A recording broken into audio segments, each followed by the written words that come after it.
Welcome to today's video. Today I'm going to teach you how to forgive yourself and how to forgive others so that you can have more calm, peace, and happiness in your life. Let's dive in. What I'm going to talk to you about today can absolutely change your life and make your life so much easier. It's just so much weight that will be lifted off of your shoulders when you learn how to do this. It will bring so much peace into your life. And it is extremely simple, but just because it's simple doesn't mean that it's easy. And so this is going to be a really, really deep episode. And I'm going to talk to you about how to forgive anyone in your life and also how to let go so you don't carry burdens with you anymore. It's like that quote, the mountains that you're carrying, you're only meant to climb. And so today we're just going to talk about forgiveness. We're going to talk about that. And I've talked with many people who have said, when I'm like, hey, you need to learn how to forgive, they're like, no, I would never forgive them. You don't know what they did to me. Forgiveness is never for the other person. Forgiveness is for you, so you can let go of the burden of holding on to it. And the way that I've changed my perception, because for the longest time I held grudges and I didn't want to forgive people and all of that, but it's really hard to have the profession that I have and not just every single day be humbled by the experiences and the life that people have, all of the things they have to go through in their childhood and in their life and the stuff that they go through. It's really hard not to have compassion for people. And what I have come to realize and truly believe deep down in my soul is that at the core of every person that you meet is innocence. Every single person at their core, if you were to be able to push away all of the stuff that's in the way that they think is them, that's not truly them, all of that stuff at the core of them is good. And stuff happens in life that takes them away from that. But it doesn't mean that's not who they truly are. It just means that they are lost in some sort of way. You know, we don't necessarily stay innocent. Things happen. Trauma happens. Society happens. The world happens. And what we're all searching for in this world is peace. We're not searching for happiness. That's a fleeting emotion. It's here. Sometimes you could be happy. You wake up and you're happy in the morning. You had a great cup of coffee. Someone cuts you off on the way to work and it just screws up your entire day. You get pissed, right? That's happiness. Peace is just a state of being. I remember one time I was working with a coach years ago and he's like, what do you want in your life? And I was like, you know what I want more of? I want more of that feeling. And that's really just the feeling of peace. Right? But you cannot have peace in your life if you see the world as bad and you see other people as guilty. You can't. You just can't have it because you're constantly on guard. And even if you're not mentally, don't feel like you're mentally on guard, your body is on guard. Your shoulders are always tense. Your eyebrows are all just kind of, just a little bit. Yeah, they're not relaxed. They're not relaxed. Got a little bit of just a face, and it's like sometimes you're biting down your jaw, you get TMJ, your jaw is too tight. It's like you're too tight. You got to get more loose. So you can't have peace if you see the world as guilty and bad. If you watch the news, my God, you're going to think that the world is fucking insane. So what you have to understand is that the key to unlocking peace is to see the world as good and to forgive no matter what. No matter what, Rob? Yes. No matter what. No matter what. And I'm going to talk to you about why that is. It's not, once again, I said it's not easy, but is absolutely, definitely going to make your life way easier. I don't want you to understand this. Anyone who has done bad to you or has hurt you in some sort of way is lost. Okay, go with me on this. Anyone who's done bad to you, anyone who's ever hurt you is lost. Anyone who does bad is lost. They do not know what they're actually doing. Because if they did, if they had the awareness to think about how their actions are affecting other people around you and they're able to feel what it feels like to be affected by them, if they were to put yourself in your shoes, they wouldn't do it. They do not know what they're actually doing. So in some sort of way, they're lost. Anyone who has hurt you is hurting themselves, because they're taking actions that are bringing them further away from their true self. They are walking further off the track into the woods. They're lost in some sort of way. And so to hold on to resentment towards that person who is lost only hurts us. And so now we have a lost person and now we have a hurt person. Well, I would at least like to not be hurt anymore and let go of that. And if they want to find themselves and not be lost anymore, that's up to them. And so I don't want to hold any resentment towards people. And so for me, when something happens to me, I'll feel things and I'll feel emotions and all that. But then I start to think about, how can I just let go of this? How can I not hold resentment? How can I forgive this person? And it's like the phrase like Mark Twain says. He says, anger and resentment is the acid that burns the vessel. It's the acid that burns the vessel. It's like holding on to a hot coal and hoping that that hot coal hurts somebody else. No, you have to let it go. That's the only way. And so that anger and that resentment, it's just you're white knuckling your way through life sometimes. Like for instance, I'll give you an easy example, right? If someone breaks into your house and they steal stuff from you, you can not want to forgive them. You can be mad at them for what they did. But I promise you this, at their core, they don't want to be doing what they're doing. They don't want to be doing what they're doing. That might be a 27-year-old adult, but really what it is, it's a grown-up child in an adult body who was not loved correctly. Or it's someone who thinks that the world is not safe because their parents didn't make them feel safe.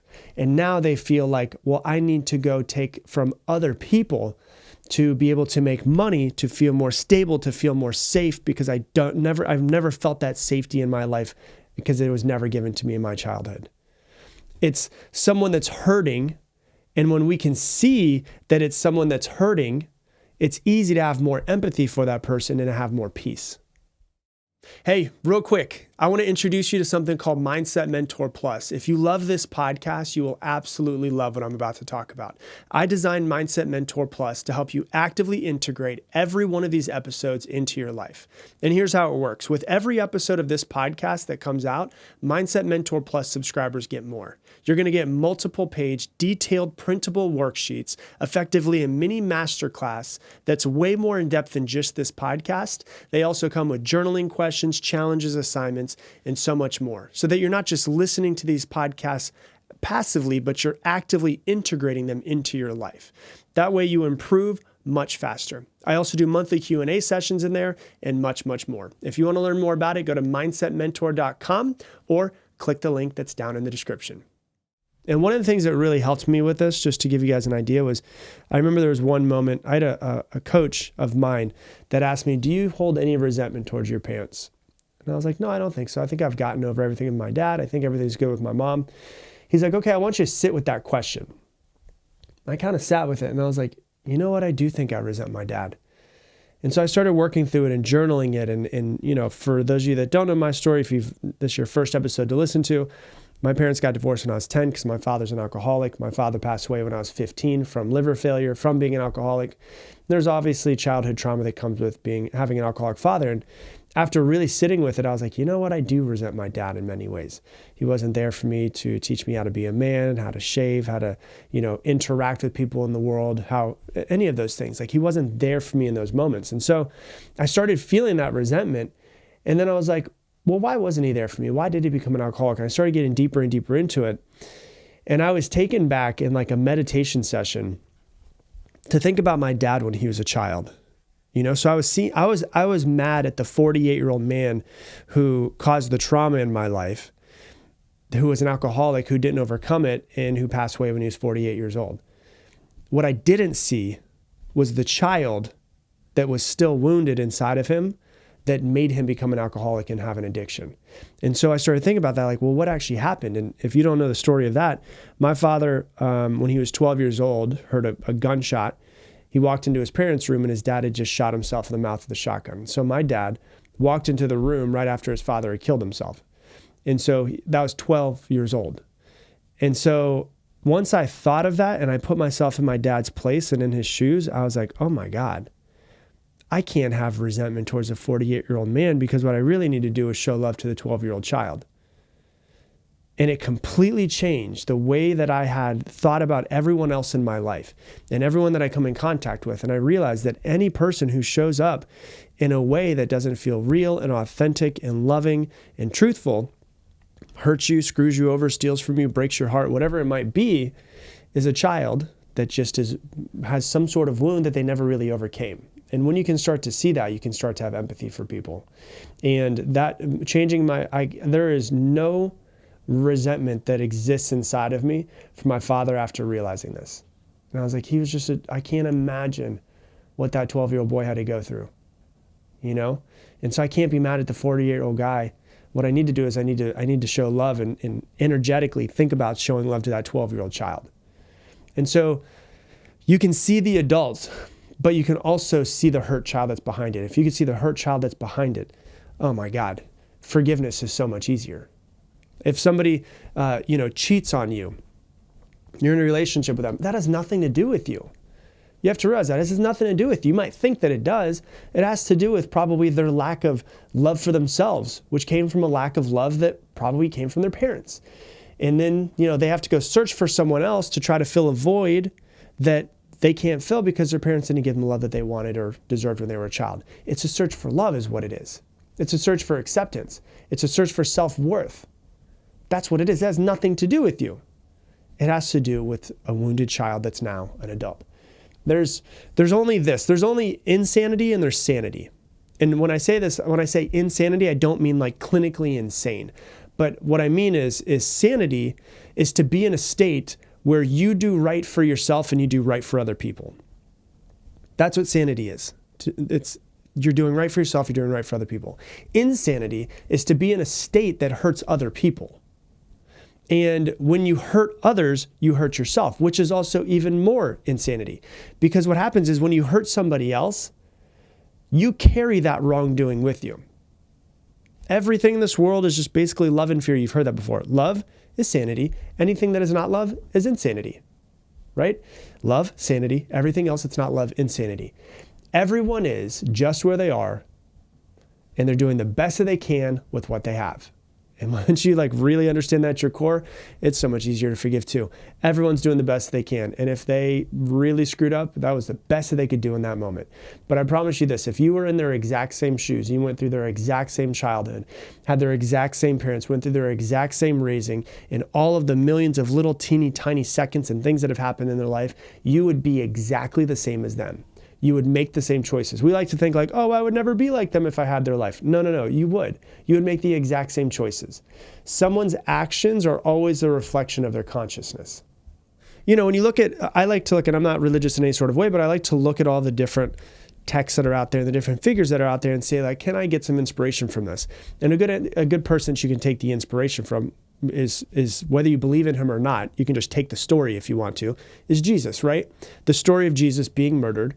At the moment where he's being murdered, he says, Father, forgive them, for they know not what they're doing.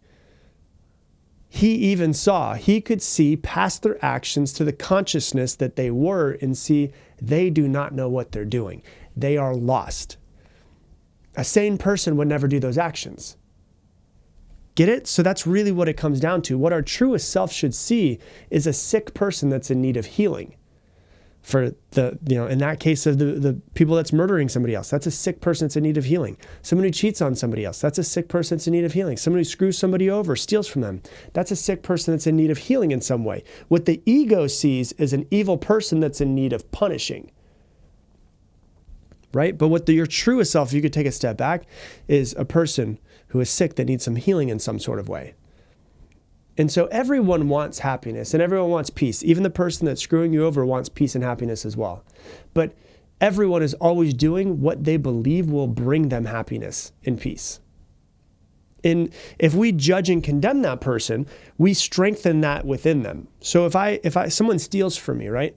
And I judge and condemn that person, I strengthen that version of them that is a thief. So if someone steals from me and then I judge them and I condemn them and I call them a thief and I do whatever it is, I'm strengthening their own identity as a thief, and they're thinking in their head, I'm a thief, which then makes them more likely to create actions in the future as a thief would. So what's the best thing for me to? Release it. Let it go. That person could do whatever they want to, but I'm not going to reflect the thief back to them because I want them to hopefully be able to break that pattern that they're in.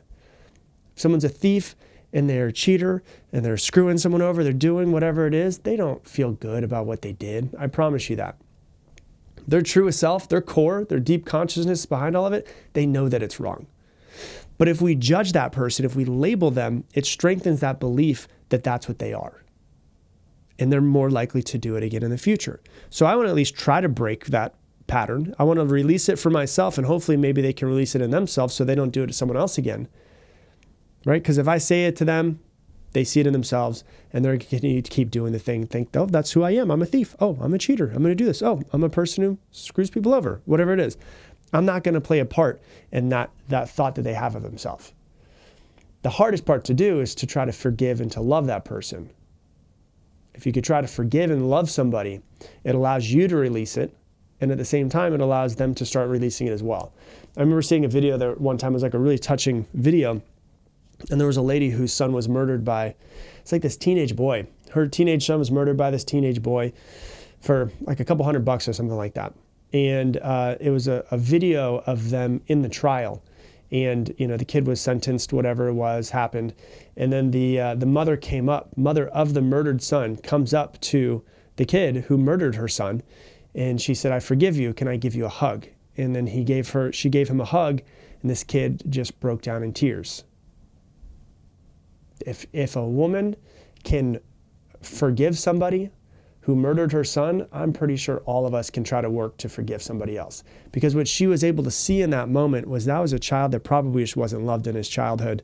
I'm going to give him that love. I'm going to release it from myself and hopefully be able to release it from him as well. And so that's really what it comes down to. So that's forgiveness of other people. When we're talking about forgiving other people, we're also talking about forgiving ourselves. The hardest person to forgive a lot of times is yourself. And if you're going to be able to go on this path of forgiveness for other people, you have to do it for yourself. If other people are doing the best that they can with whatever they have, of course, you were always doing the best that you could with whatever you had. So if you did something 3 years ago and you're still beating yourself up for it, it's time for you to let it go. It's time for you to forgive that person, that version of you that you were, because you did the best that you could in that moment. And so if you're going to forgive other people, you've also got to go on the journey of starting to forgive yourself. If you can do that, man, I'm telling you this, your life will be so much more calm, so much more peaceful when you can forgive other people, you can forgive yourself, and you can just decide to go on your path and not let anything affect you no matter what it is that happens. So that's what I got for you for today's episode. If this episode impacted you, please do me a favor, share it on your Instagram stories. Tag me in it, Rob Dial Jr., ROBDIALJR. Also, at the same time, if you love this podcast, you'll probably love something I have that's called Mindset Mentor Plus. Mindset Mentor Plus is for every single episode that comes out of this podcast.